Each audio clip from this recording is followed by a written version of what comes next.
You wanted the best. You've got the best podcast, the hottest podcast in the world. The Chris Voss Show, the preeminent podcast with guests so smart you may experience serious brain bleed. The CEOs, authors, thought leaders, visionaries, and motivators.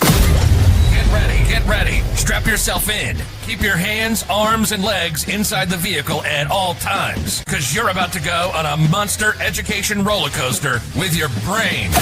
Now, here's your host, Chris Voss. Hey folks, it's Voss here from thechrisvossshow.com. There you go, ladies and gentlemen. Our latest things that makes official welcome to 16 years and 24 episodes of the Chris Voss Show. Some of the most amazing minds who share their journeys, their lessons of life to make your lives better. Every show, we just have people that will expand your mind and make you smarter. And some of us need that more than others, especially me. So refer the show to your family, friends, and relatives, and those who do. Go to goodreads.com/Chris Voss, LinkedIn.com/Chris Voss, Chris Voss1 on the TikTok, and all those crazy places in it. Today, amazing man on the show. We're going to talk with Dr. Randy Higgins about his book that came out July 14, 2021, called Salvo. And we're going to get into the details and everything that goes into that. He was born in the Blue Ridge Mountains of Virginia after graduating summa cum laude from Virginia Tech and receiving a master's degree in family therapy. He completed a doctoral degree at the Institute of Transpersonal Psychology in Palo Alto, California. By far, most of his education was delivered by the School of Hard Knocks. His gift is in seeing the miracle in everything, even in a tragedy, even in the global the current global catastrophe. He is now back in the Blue Ridge Mountains, the house where he grows up. I feel like I'm in a John Denver song. And really? Where he's looking forward to growing old and dying, or not. Maybe he'll live forever. Welcome to the show. How are you there, Randy? I'm doing well. Thank you, Chris. There you go. Didn't John ever do a Blue Ridge Mountain song? That was West Virginia, but like West Virginia, so the mountains, the same mountains. Yeah, there you go. Beautiful, West Virginia. My mother and family actually come from my mother's side from West Virginia. There you go. There you go. So give us a .coms for you. Where do you want people to find you on the interwebs? Yeah, my website is randyleehiggins.phd.com. And I invite everybody to check it out. All right, there you go. So give us a 30,000 overview. What's in this book? Oh, Salvo. Oh, God. Yeah.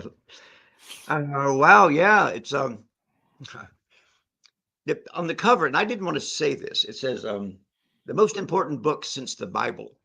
I didn't want to say that, but the way this book was written was, I'd gone to Peru to do an ayahuasca retreat, and I met a group of beings there. They called themselves celestials, and at the time I'd lost a partner. A partner had died, and I was kind of in just a hard place. And one of them, that we were laying around in a circle, the participants, and I noticed another circle above us, and they were like shimmering in blue, and I knew that they were celestials. And one of them pointed at me and said, "That one there needs some loving." So it came down and kind of came into my body and kind of stayed. So when I got back to Virginia, they said, "We're going to teach you how to meditate." And I've been meditating my whole life since I was like 16, but I'd always grabbed meditation with both hands, but it had never really grabbed me back. I'd never really gotten anything. So they said, "We're going to teach you how to do it the right way." They said, "Forget about lotus. That's a distraction. Lotus position. Forget about mantras. Meditation is about listening." And they kind of walked me through it. And I was going really deep. That was in August of 2016. And by December 23rd, I was meditating that night, and it's like I was dropping down into a bottomless ocean, just deeper, deeper, and deeper. And then eventually I noticed I wasn't breathing. I noticed I wasn't fucking breathing. And it scared me. But then I remembered I'd read something about breathless meditation. So after the sitting, I Googled, and it's called Samadhi, which translates unity with the universe. And the purpose is service. And the being said, "It's time for you to write books for the world now." Okay. And so I was meditating these statements started coming. The first statement was, "The next time you read a book, imagine that you wrote it," because you did. That was the first line. So I was writing more and more lines, they were piling up. And eventually they said, these passages are a book. And the book is called Salvo. I didn't know what the word meant. Wow. I thought it was probably related to salvation or salve or something soothing. But it isn't. It means a volley of artillery, like Mm. in a war. It's like, Oh. okay. So they're sending, it's like a war, I guess. They're sending these blasts of information from their dimension to ours to help us. They say it's a hand, they're extending a hand to help us through the labyrinth of the apocalypse, Oh, wow. to help us Nope. get to the other side. Now, how does this apocalypse work? Like, is this the same apocalypse God. that's referred to in Revelations of the Yeah, Bible? pretty much. Okay. But the last mass extinction event was when the dinosaurs got wiped out. Mm. The way it works is the dinosaurs had to get wiped out so that to make room for us. But Ah. tables have turned, and karma is a bitch, and now it's our turn, and now we are the ones. Humans are the ones who have to get wiped out to make room for the next species. Ah. Well, is it going to be AI? Is that the next species? I'm sorry. Is it going to be AI, Yeah. artificial intelligence? Is that the next species? They're probably using AI as a medium, but no, it's deeper than that. It comes from a way deeper place than that. I wrote they say that the next species is the celestials. We're becoming them. They Okay. were where we were, and they've gone through an apocalypse, so that they know how to get through it. Mm-hmm. And so my books show you how to get through it. No, we're becoming celestials, and let me tell you, that's a wonderful species to be. Oh, yeah. So how does this when is this apocalypse? How does this apocalypse work? Who is putting this on it? Are we putting ourselves upon the Well, apocalypse? yeah, Because it's we like to interesting. blow ourselves up from time to time. Yeah, it's fascinating. There's not just one apocalypse. Everybody has their own apocalypse. Oh. I went through mine a long time ago. Some Oh. people are in the middle of it now, Mhm. and some people haven't even thought about it yet. It's Oh, an wow. individual thing. So is it like a cathartic moment in your life that seems like the world's coming to an end? Is that your Yeah. take on it? You know how most physicists today would say that physical reality doesn't exist? Uh-huh. Recently I read some physicists. He said, physical reality is made up of particles that don't exist. So it's like we're discovering that reality isn't what we thought it was. The world isn't No. what we thought it was. It's all kind of in the newest branch in physics is called the simulation hypothesis, where reality is like a video game. And we're like avatars. We're like the little guy running around. So we could get exploded. The avatar could get exploded, and the guy playing the game doesn't care. It's like, hey, that was fun. So we are going to get exploded, and we're all going to die probably horrible deaths, and that doesn't matter because we're just having fun. So you step back and see the bigger perspective. Well, And no, it reality doesn't is seem like very a fun to game. get blown up, though. Is that just the It process we is. have to utilize? I mean, I told you, the reason I'm writing these books is because I've already gone through several apocalypses, and many uh-huh, of them did have me being blown up. And uh-huh. it's not as bad as you think, honestly. It's kind It's of not as thrilling. bad. It's not It as bad as sounds what you think awful it is. being blown up. I don't know. Let me tell you, Sounds a little painful, maybe. Is it? let me tell you a For secret. sure. Mhm. Thinking about it getting exploded is a lot worse than actually being exploded. Actually being exploded is kind of fun. I guess you don't really think about it at the time because you're like, yeah, being exploded. It's like, no. People always say to me, what happens if after you die there's a great nothing? And you're like, well, then you'll be nothing. It's not like you'll be floating through universe going, I'm just nothing. It's just you probably won't be conscious or aware of whatever's going on. And And well, so that's what salvo refers to, is this process. yeah. Have you ever had an out of body experience? No. I mean, I might have drank enough vodka a couple times Yeah, to do there you it. go. Yeah, that Yeah. works. That'll do it. I'm not sure if I've been high on edibles to have that happen, but no. Once you leave your body, you find out what it's like to be dead Mhm. because you're out of your body. You look back and you see your body. It's like, oh, I don't miss it at all because it's so nice on the other side. Wow, there you go. And so we're just evolving and trying to become gods unto ourselves. If that's what you're saying. Do I understand that correctly? Yeah, pretty much. All right, there you go. So, tell us, how many books have you written? You've got quite a few books. Tell us how many books you've written. Yeah, sure. When I got back from Peru, the first book I wrote, it was like clearing the pipes. I had to open up the pipe for the real information to come. Mhm. It's a spiritual autobiography along the lines of Ram Dass, Be Here Now, or Yogananda's autobiography.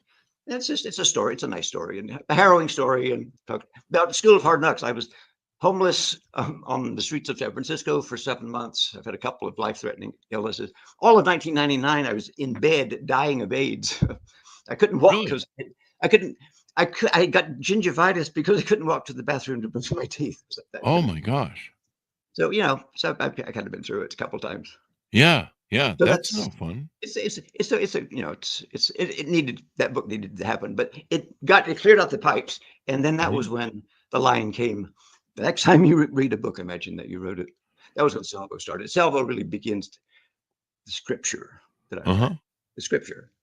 All right. Can I say something here? Can I squeeze in that every age has its own scripture? An age is like 2,000 years. That last age was Piscean. It started around the birth of Christ. Pisces is the fish, right? The fishes. Yeah. And the symbol for the church is the fish, right? And Jesus was the fisher of men.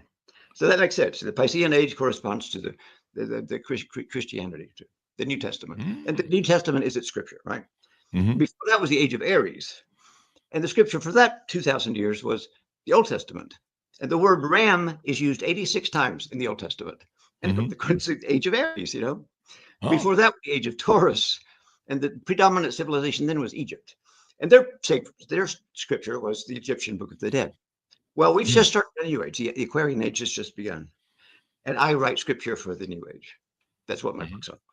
Okay. That's why this is the most important book since the Bible, because it's doing what the Bible did. Now this is the Salvo book that we're talking about, or one of your other books. When I wrote Salvo, they said, okay, you've done everything you came here to do. And you can rest on your laurels and retire as a minor celebrity, in the hills, in the mountains of Virginia, Blue Ridge Mountains. Or if you want to keep writing, you can, but it doesn't really matter because Salvo says it all. And then any future books will be like elaborations. But I like writing. I enjoy it very much. It's thrilling to let that. I offer myself. I open up, and then something comes through me. It's just the most thrilling thing. Accessing information that doesn't come from this world. I know that I'm accessing information that nobody else has. That's really thrilling. There's nothing more thrilling than that. So the next book I wrote, was them teaching. It's a thick book. It's called Beyond Nirvikalpa. Okay. It's really thick. Oh wow. They actually teach you the meditation practice that they taught me how to do it. And when I was writing that book, my heart opened. There's just my heart was like a hard nut. And I always felt like there's a knot in my heart. But I was meditating at this point upwards of 12 hours a day. And one day they helped, they did it. I just sort of said, I asked for help. I said, could you get in there? And they pierced my heart. And I went inside the heart. And it opened up into this vast, limitless blue sky. And I just flew and flew and flew in that sky for hours. Wow. And the book after that is Holy Love. Might as well go through them. Holy Love, relationships change when your heart opens. Yeah. A lot It's of a whole stuff different changes. kind of love. It's a love. It's not based on need. It's based on worship, actually. You're worshiping the other person. Yeah. I mean, After it's definitely. that, I wrote the next two books I wrote with Gavin Diller. He's a famous porn star, but he's also an incredible poet. Oh, really? When he was in high school, they sent him to New York to study with Ginsberg. Yeah, he was a genius, absolute genius. But we were hanging out for a couple of years, and while we were together, I wrote two books, and he wrote Glorious, and also my sixth book, Celestials, the emergent species, which is what we were just talking about. The emergent species. Yeah. How do you define the emergent species? How do you define the emergent species? Well, it's the species that's going to replace humanity. Okay. Like we replaced the dinosaurs. Yes. That's the one we're heading towards. Yes. All right. Yeah. There you go. So let's see. Now on the book, it's billed as written in the state of breathless samadhi or samadhi. Do I have samadhi? That? Yes. Yes. Okay. What is that? Oh God, it's freaky. It's when it happens to you, it's really scary because you think you should be dead. But Yogananda talks about it. It's you go beyond the body. The body becomes. You realize that the body doesn't exist. It's all just light. Yogananda said it's like just a movie. It's all just light. Reality, physical, what we call physical reality is just light. And you see that when you go breathless, you see things that you didn't see before. There are monks in India that allow themselves to be buried up to a month, buried underground for a month to demonstrate, that they don't breathe. They don't have to breathe. Wow. My That is partner was wild. afraid he would come home and find me buried in the front yard, but I had to promise him that I wouldn't do that. But I could see how you could do that because you don't need breath. It's Yeah, kind of that's real. but it's pretty amazing. You're demonstrating independence from the change of physical reality. That's one way to say it. There you go. Well, there's some of the things that are going on in reality I'd like some independence from. So Oh, but you can't. Oh, yeah, God, I know. Let's talk about the apocalypse is happening all around our ears right now. But definitely. you can't. I have to say, you can't achieve samadhi. You can't achieve samadhi by holding your breath. It doesn't work that way. So it's a gift. You can ask for it, but you can't make it happen yourself. There you go. So what do you hope people come away with when they read your book or your books? What do you think what do you hope they learn? And what do they draw from them?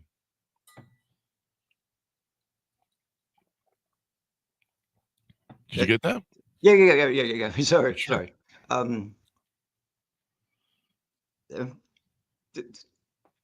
It's worse. What we're going through is harrowing, and it's going to get worse. Okay. What's happening in the world is going to get a lot worse. Okay. And that has to be acknowledged and validated. Okay. But we're going to find out that we're free from or independent of all of that. It's happening around us, but that's not who we are. The world can explode and go away completely, and we'll still be here. Even if like the world went up like in flames, like tomorrow, we'd all still be here. We'd all still be here because we are eternal. And we say, well, that was interesting, but I want this new species is independent of any exterior. You realize nothing is coming at you from the outside. It's all coming from you. It's like a movie projector. So the only thing you can ever experience is yourself. The only thing you can ever encounter is yourself. It's just this place of peace and joy that I've never known before. Wow. And how do you get to that place? What steps did you take, or was there a process for that? The only way meditation beyond the Abikalpa. That there we go. Meditation. That book you there. But life is our biggest teacher. Life is our biggest teacher. So this is trigger. Whatever happens to you is a gift. Even if like you get cancer. My partner in 2017 got a stage 4 cancer diagnosis. And the ETs told me, Anthony, getting cancer and even dying of cancer is a greater gift than if he were to be cured. They said the cancer is the miracle. And what happens is they give us gifts, and the ETs, they're giving us things. They give us gifts, and they're helping us. They're growing us. They planted our seeds, and now they're growing us. And they're always giving us gifts. But when they give us a gift, and we say, "No, I don't want it. It's horrible." But it's not a gift. The gift. It's not horrible. It's a gift. The gift is inside the package. You have to open the package, and I guarantee you're going to find joy there. Wow. That's how much they care about us. They're always giving us exactly what we need. You know what their first teaching to me was? What?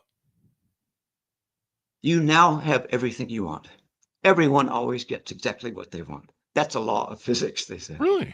Yeah. And if even like the thing, Anthony wanted to die, and he wanted, that was a way to do it. He wanted to get to the other side.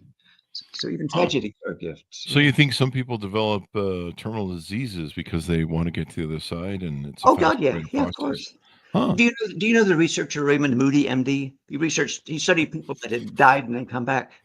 No, I'm not familiar with them. But you know what? What he found was none of them wanted to come back because it's so nice on the other side. The only reason they came back was because there was somebody here who still needed them. There you go. There you go. Well, that'll do it. Want it? What? Yeah. So what's the future for you? Are there more books you're working on, things you're going to have coming out with, et cetera, et cetera?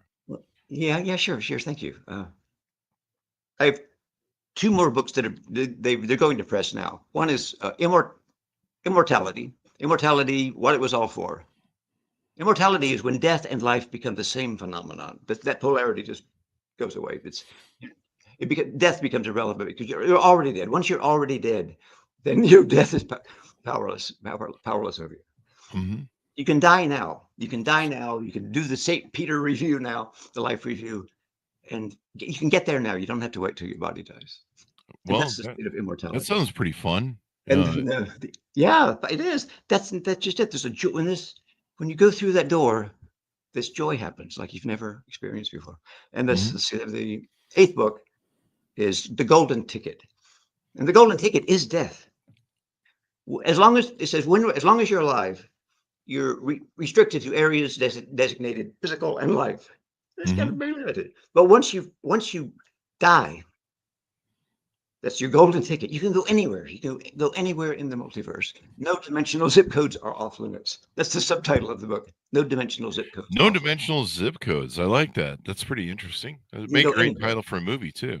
Yeah. Maybe. Yeah. Maybe No that would be dimensional good. zip codes. I can see on Amazon now.